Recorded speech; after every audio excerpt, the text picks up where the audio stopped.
Social's the ladder, climb the wall. Filters, captions, find Good morning, everybody. It is Special Surge with Fly and Mo. Just waiting to go live on the gram. And there we are.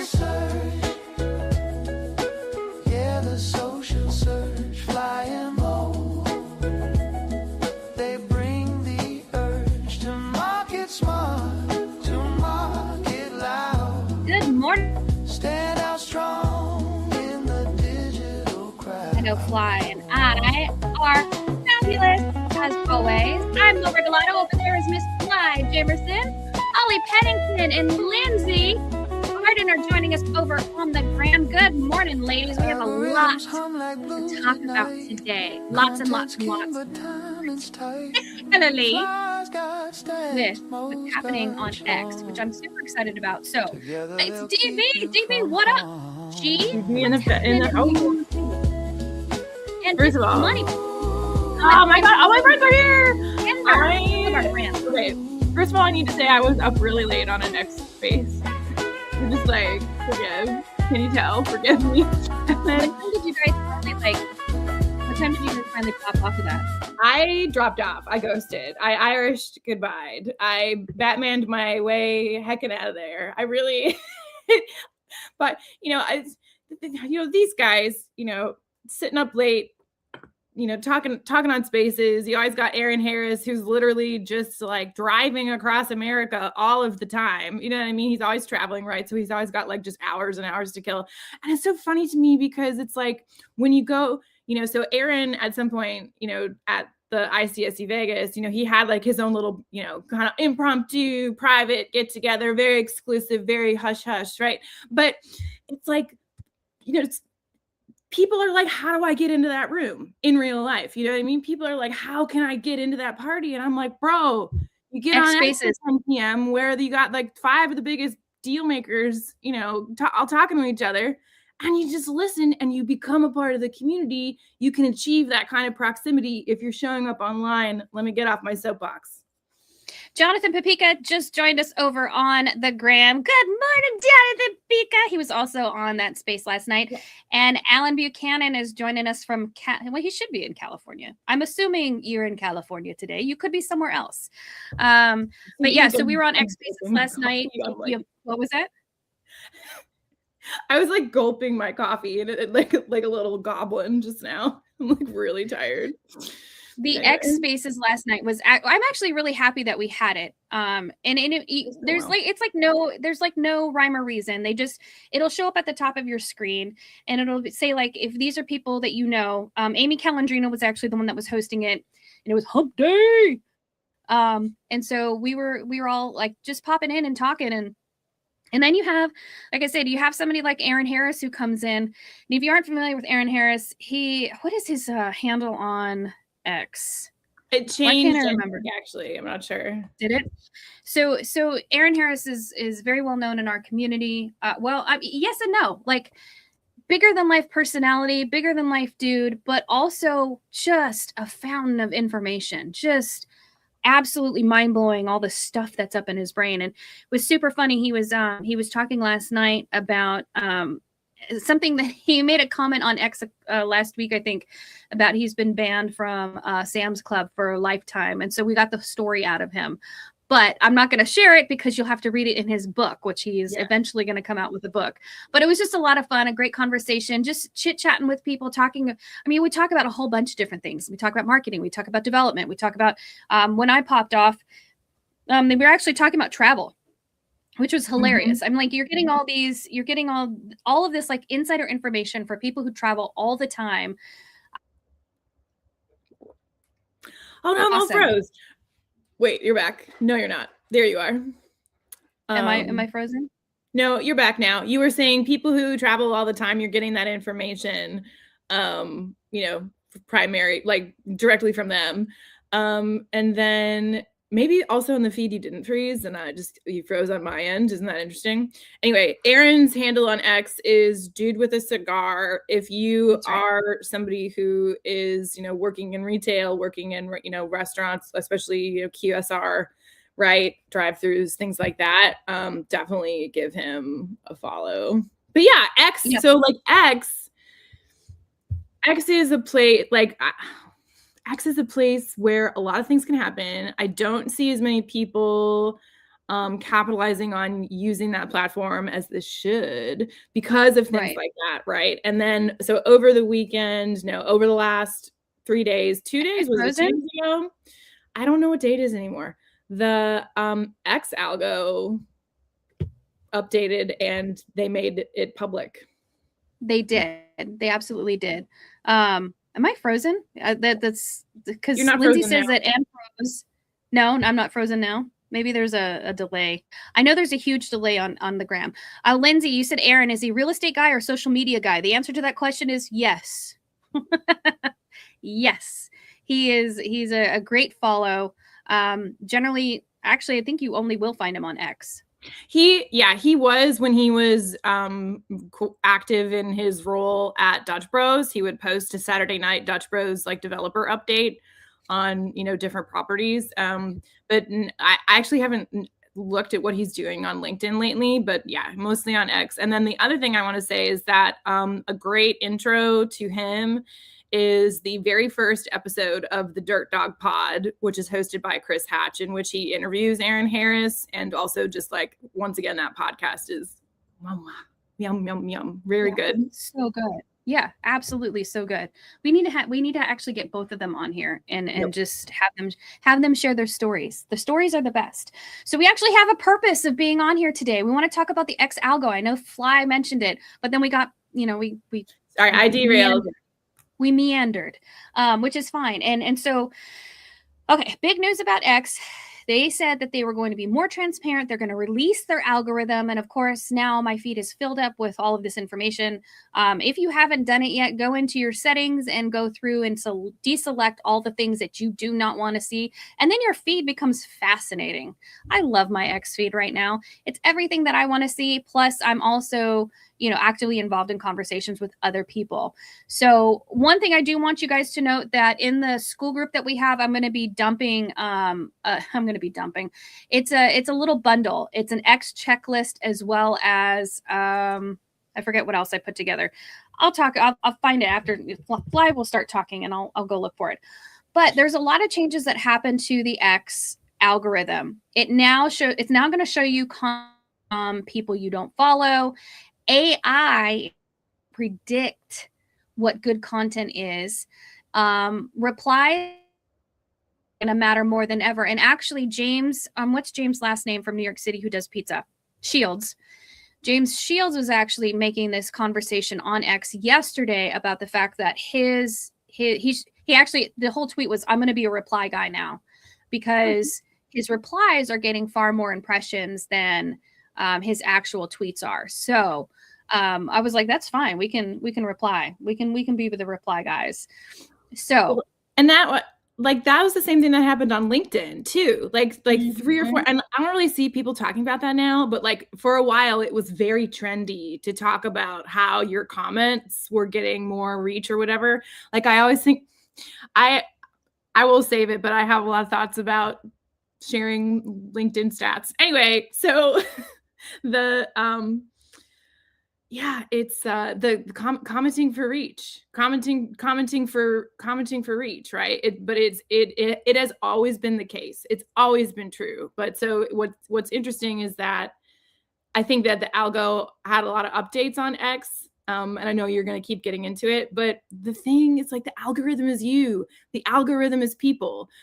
What you said about, like, it's predicting, right? Like, the algorithm is based on what people actually do and like and how they actually respond and create community in the real world. And it's just put into, like, a pattern machine. It's right. Just observing what we do. And then, like, there's not, so I don't know. I have a lot of thoughts about the whole idea of, like, hacking the algorithm. Anyway, go on. So AI is looking at you first, right? It's not looking at the post, and then it's looking at two sources of content. It's the people you follow and the people you don't but should. And then AI is predicting those reactions, not the quality. And replies and conversations are your strongest signal points. it's right now, X is about predicting behavior and not judging content. So think about that. It's going to be predicting that behavior. And follower count. I know lots of people are loving, they want that follower count, but follower count matters less than ever right now. And so we're going to see a lot of smaller, I predict we'll see a lot of smaller accounts, less than 5,000, start to blow up. Just because they have more engaging information, they have more engaging, not necessarily audience, but they have more engaging content. And as more people engage with it, obviously, they're just going to increase. Now there's something funny on my feed, and I don't know if you're getting it, Fly, but like there's this whole like geological beef between you were talking about this. No, this is not in my algorithm right now, which is funny because it's hilarious. It should know. I don't know why it's in mine, but I love it. It's like the most unhinged shit you've ever seen between. I know why I haven't looked at it yet is I know I'm just gonna get like really over invested and I'm not gonna get any work done. That's what I can't look. So San Andreas Fault, I think. Tweeted at Lake Superior and called it Lake Inferior. And it's just, I'm really hoping it's just one dude. I'm really hoping it's just one dude having an unhinged conversation with himself, because that would be even more hilarious. Like how much more he can insult himself on each account. It's actually really, really good. But so this is okay. So I'm just gonna I don't often go back here, but back in, I don't know, the very early 2000s on Twitter, years and years ago, whenever, very, very early, okay? Orchestrated, performative, events like that were, people were doing that all the time. There was somebody performed Shakespeare. They did Romeo and Juliet, and I think they called it Parting Is Such Sweet Sorrow. And I can't remember exactly what it was, but they made all the accounts for all the different characters in the play. I remember that. Yeah. You know what I'm talking about? And so it's the idea, and this is something that I don't think anybody in commercial real estate is doing, these kinds of stunts, and I wish there was more of it. But it has to be, but it would not, and I wish, it wouldn't surprise me, and I actually wish that it is just one dude who has okay, and then I'm going to tweet this, and then I'm going to do, you know what I mean? That's the kind of creativity that I think can really be capitalized on in this space, because nobody's doing that. Okay. But how did we get here? It was my fault. I derailed it this time because I was okay. I know what I wanted to say though, in terms of looking at how the new, I don't want to call it a new, it's just revealed. Dwayne, DB's got it. East Coast, West Coast beef.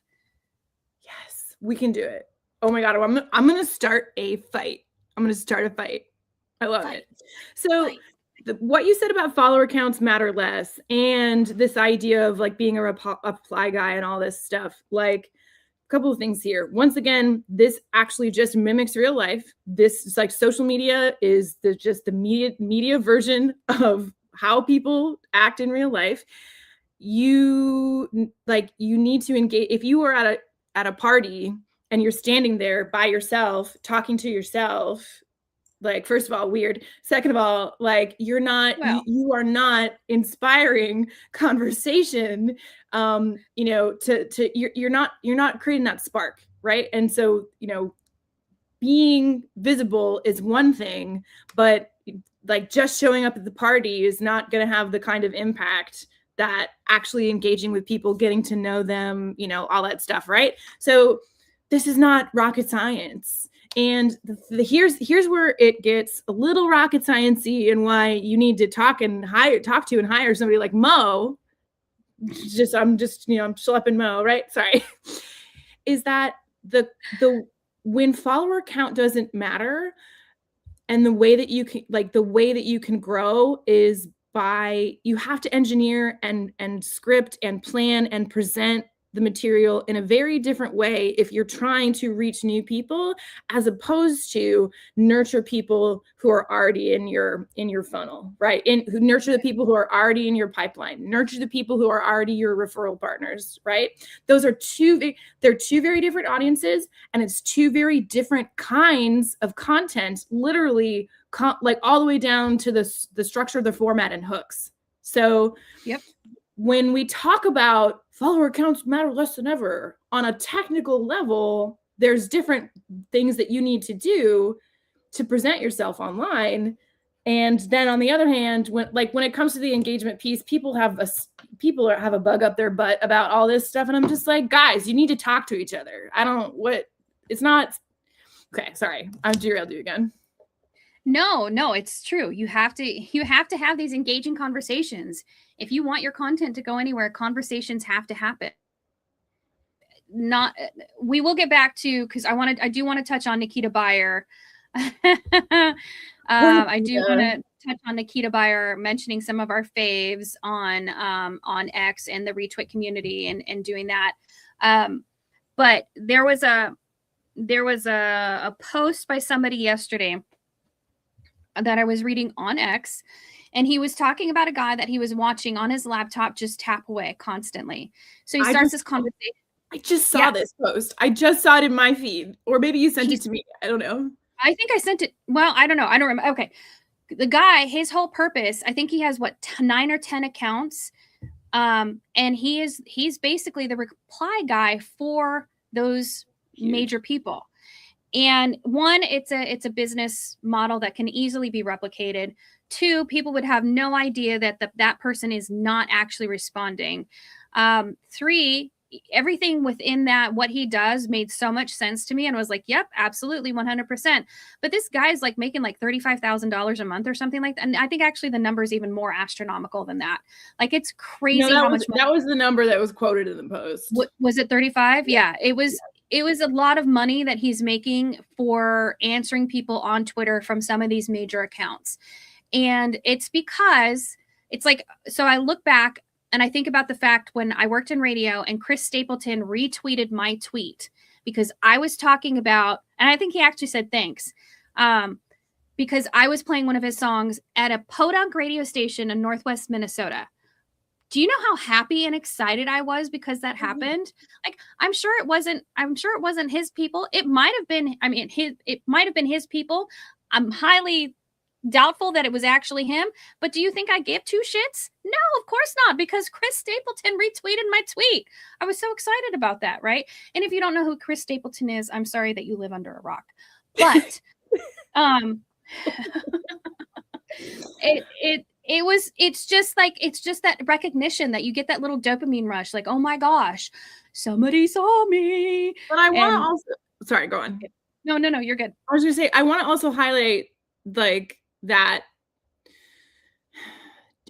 Just 2 things. With the way what you just said reminded me of when didn't Grant Cardone retweet Brandon Avedikian? I think so, yeah. Yeah. Oh man, I think we all were sort of like we all had a moment of like, wow, we broke through, right? It was just like when the little community, like when the veil gets pierced, I'm just like, it's like when, oh my God, what's the guy's name? What's his name? Like the wrestler guy? Oh my God, John Cena. When John Cena like followed a bunch of people, like, and because that's just, he has like some weird thing on that's like, it's like not actually him. He's not actually looking. It's one of those things, right? Where it's like, wow, wasn't that a great ad for John Cena? You know what I mean? Like and then we were all talking about John Cena, bro, like the stunts need to like increase on X. There's so much possibility. But the thing about the post about the guy whose full-time job making an obscene amount of money is just replying on accounts. Like, I think people see posts like that and they're like, oh, that's fake. And I'm here to tell you that is very, very real. It's extremely real. Okay. The second is that's that dude's full-time job. This stuff in here, this is a full-time job. Okay. And so this is like why when we, like what I love about Mo, first of all, is that obviously like she does this full-time. And sorry, DB. I just DB. Oh my God. I just lifted the rock I lived under. Okay. It's a full-time job. This stuff takes a lot of time. It takes a lot of thought. It takes a lot of intention and strategy, Yes. right? And so, one thing I do want to, when people get all hyped up about the algorithm, right? And I never get concerned about this stuff because I think that the people who are like, oh, I gotta grow, I'm like, do you want to be famous or do you want to sell buildings? I'm just like, it's two different things. They're not mutually exclusive. You can do both things, but a growth strategy to be a famous dude on X is a very different growth strategy than trying to be a successful broker. They're two different things. I'm like, this is a fish and this is fish. I don't know what I'm doing. Marcy was like, I love flies hands. Like, I have so many other stories about that. Okay, but so native conversation and actually engaging with people, right? Having original thought also is, again, like I've seen so many, here's the other thing. I'm really into the AI stuff right now, and especially Claude and Claude Code, and I'm not even going to get into it, but like everybody I've seen, you want to know how many posts I've seen that's been like, I took the X algorithm and put it into Claude Code, and now I have a viral tweet generator for forever. And I think that there's a lot to be said about looking at the specifics of the X algorithm and being like, how do I incorporate these strategies? Like, how do I do this? Right. But it is the infrastructure. It is the way that you play the game. But, everybody has the same rules in baseball, and every single team, is a little different. Right? It's like the rules of baseball are the same no matter what stadium you're playing in, but depending on what you bring into that system is going to depend on whether or not you do well. Do you know what I mean? And so I don't want people to just be like, oh, right, if I follow all these rules, and don't actually say anything that belongs to me, that I'm just going to automatically go viral. It doesn't work that way. No, and you have to look at it from the perspective that this is relationship marketing in real time, right? This is exactly what it is. You're building these relationships. I would have never smoked a cigar on the patio had it not been for CREI and X Spaces, right? Like we met in an X Spaces, and I was going off about marketing or some shit. Who knows what I was going on? Is that when I fell off my chair? You might. You might have. When we do X Spaces in real life, I shouldn't. I had a couple vodkas in me, okay? So there was something that was said, and I was like, whoa. Well, back that truck up right now. Like, no. Yeah, I was hot under the collar, hot. And so, and then he jumped in and he said, he's like, now I know I'm not going to piss off Mo. And I was just laughing about the whole thing. But imagine if we hadn't started that relationship, that conversation on a platform. And now it's like, okay, I know I can call Aaron and be like, hey, I know somebody who's looking for this in this area, what you got, or do you have somebody that that can help them? Right? I don't have anything to do with actually leasing space, selling buildings, developing land, none of that. I do marketing on social media, but my clients do that. And so now I have a resource. I can be like, hey, do you know somebody? Or, hey, do you know of? That's relationship marketing in real time. This is why you should be having conversations on social media. This is why you should be taking those conversations off social and meeting in real life and having these great relationship building conversations that you can do anywhere, right? So it's relationship marketing in real time. And then also we have a list of do's and don'ts, right? For the new X algorithm. Post observations, right? Ask questions, reply daily, and engage. God, this stuff this sounds exactly like what I've been saying for I don't know, last couple of years. Yes, please continue. Engage with the audience you want to be seen by, right? So if your X algo does change, here's what you're going to do. And it's going to change, right? You're going to go find those accounts that you haven't transacted with, that you haven't had conversation with, and you're going to start looking for them and actually posting on their content. As you post more on their content, guess what? They're going to show up in your feed more. I actually need to go look for this person. It was somebody I was thinking of last night, and I was like, oh my gosh, I haven't seen their content in a while. I'm pretty sure that they're still on here, but because I haven't engaged with it, it's not showing up in my feed. So if I want to engage with that content because I want to see it, guess what I have to do? I have to go find it. Go through your followers list. Who are you following, and when was the last time you saw their stuff? If you haven't seen, click on the link. Click on their profile. This is why I highly recommend like having some kind of including social media touches and like your social media connections that are actually real relationships, not the random people that follow you. Like I'd ask for feet pics, which happens on X. Like, do you remember that? That was really great. Have them in your CRM, you know what I mean? But go on. No, no, that's also like, that's a great conversation too, right? You can email somebody and be like, hey, I haven't seen your post. Are you doing okay? Brilliant way to start a conversation. Yeah, exactly. And that's the other thing too, because if somebody's behavior changes on social media, like probably something is going on in real life, right? And it's not all the time, but it's just like for me, for example, if I'm not posting consistently, you want to know what's going on, I'm either totally in the weeds or I'm totally like maniacally like really shipping something, like building on behind the scenes, right? What's going on right now? But yeah, that's an awesome touch point. And then just being aware of who you're following, who is in your circle, who is interacting with you. Something came up with like Patrick from DealNav the other day was talking about like, look at this post on LinkedIn versus look at this post on X. And he was like, which one's better, Fly? If Patrick sees that, that was not meant to be an impression of you. That's just how it came out. I'm so sorry. Anyway, but now I feel really embarrassed. Anyway, I was just like, which one's better in terms of engagement or visibility and reach? Like, I can't tell you unless like you actually look at the 250 people that actually liked it. And are those people that you're going to transact with? I'm just like, when people talk about algorithms and they're like, oh, like, was this good? Was this better? What's like the best reach? And I'm like, I don't know. Are they going to be in your pipeline to transact with you? Right. I think that makes us a little bit different when we talk about, so like,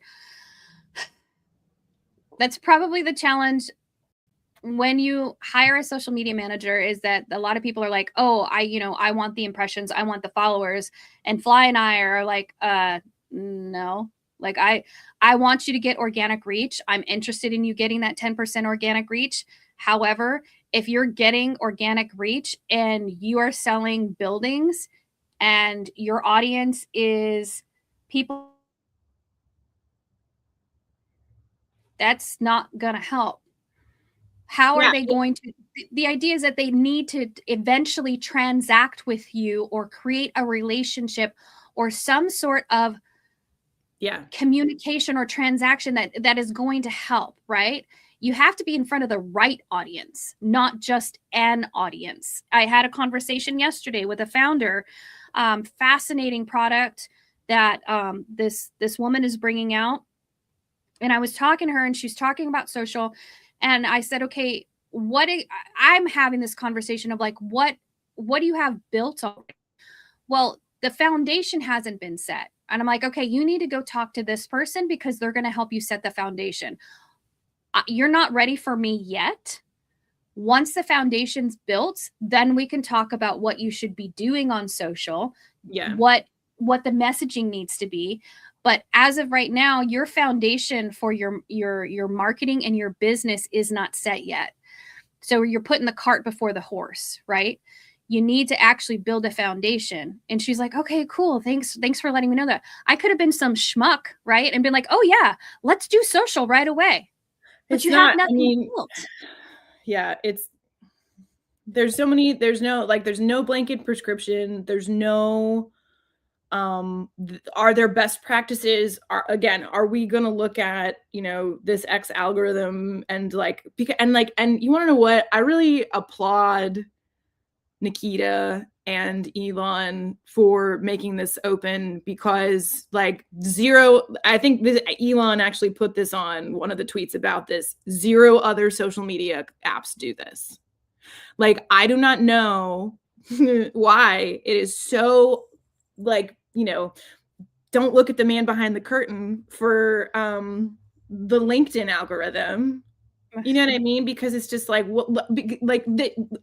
if you look at, because if people know how to play the game, why are you making it harder for them to play the game? I don't understand it. Let's put, and I don't know. I do understand it, but I don't agree with it. It's actually a more accurate statement. You're not ready for me yet. But yeah, looking at this and understanding, okay, so what does this information mean? Because again, when I think about people talking, how are we going to hack the algorithm? I'm just like, nobody's talking about how to hack print marketing. Nobody's talking about how to hack,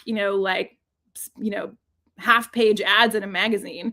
But there's conventions and rules and best practices for you to follow to make those channels effective if you're using them. And all this is look at the ways that you can do this. And it's just really, I think that,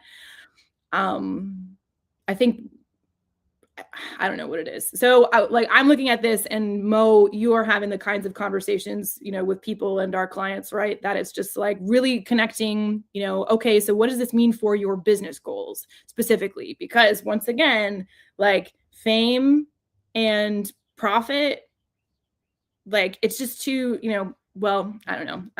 I need more coffee.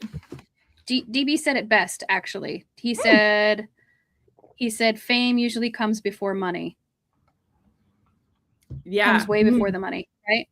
There it is, right there. And actually, yes. Yep, I greatly experienced that. So you brought up, we're over time as usual. You brought up print media, which I found interesting because on the X Spaces last night with Amy had a fascinating story about doing a mailer. She did a postcard, and the postcard she sent out, I think she said she sent it out a week ago or 2 weeks ago. She's already getting phone calls off of that postcard. And she's had people tell her that her print media that she sent out has sat in people's drawers at their desks for years, because in her market, it seems like she's the only one doing it. And so they knew that she was going to be sending this out on a consistent basis. And when they finally needed to transact, they pulled those flyers out, set them on the desk, and gave her a call, right? We could actually go into the whole print media thing, because I did talk about magazines, why I think that is a missed opportunity for a lot of people in commercial real estate. And I was a media buyer, so there's lots of tips and tricks that you can do with print media that you have no idea. I do think that and all the ad execs are probably going to love me. They're really like, what? You told people to buy print in a magazine? Think about it. Your target market is upper echelon people who have money that they need to disperse because of taxes. They have these magazines. They're looking at them at the country club, looking at them wherever the hell they are doing all their fancy. It is so elite to be have analog media right now. It's very in. And the shelf life itself, and this was probably 2017, is 18 months. The shelf life for print media in a magazine is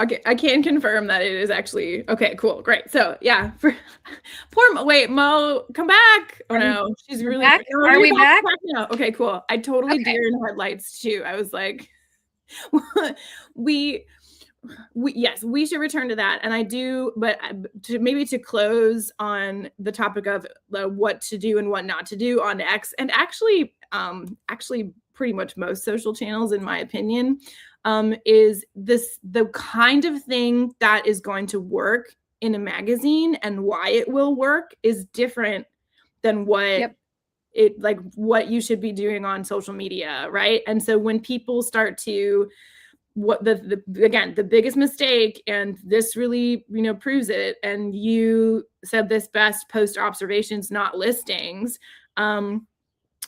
Posting a listing on social media is the lowest value use of this channel, 100%.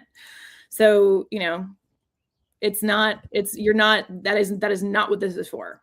We will continue. No, it's for conversations. You need to optimize for interactions. And if you want reach, you need to build relationships. This is all about how you are handling the algorithm, and it's all about how you are engaging with the algorithm and actively participating to create real conversation. So it's not that X isn't broken. It's just changed. I actually like what my For You page is showing me right now. Just like Fly, very much into different things that you can do with Claude Code and AI, and using all these tools and resources that we have available to us, and understanding it better. That's the other thing, is being able to understand it better. Nikita Bier, if you didn't know, she actually did a shout out. We did touch on it. She did a shout out to. Oh yes, yeah. She on the follow package. So you're cutting in and out. So now it's okay. So now when you go, we can end it. Now if you start a new account on X, what they've done for a better onboarding experience for their users, which I love that's how they're thinking about that, is be like, oh, okay, what are you interested in? And then we'll recommend these, top 25 accounts or whatever in whatever topic. And then it's fun when you go, you can click on it now and see the real estate pack, starter pack on X, and it's got Strip Mall Guy, Ken Ashley is in there, Zach Molzer is in there, Coy Davidson is in there, the must follow people, on X in our industry. And so it's very cool to see that X is aware and supporting, the people in our business who are helping us all. Thumbs up, good time. That was, I was so tired.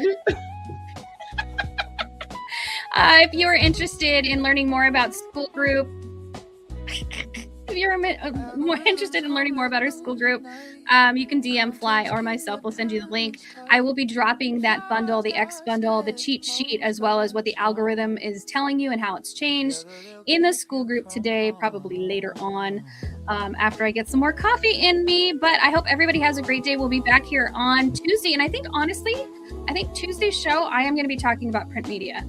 I think that's something that you and I will absolutely have a blast talking about. And I can't wait to share with you how you can save thousands upon thousands of dollars in print media. And that's the most cost prohibitive.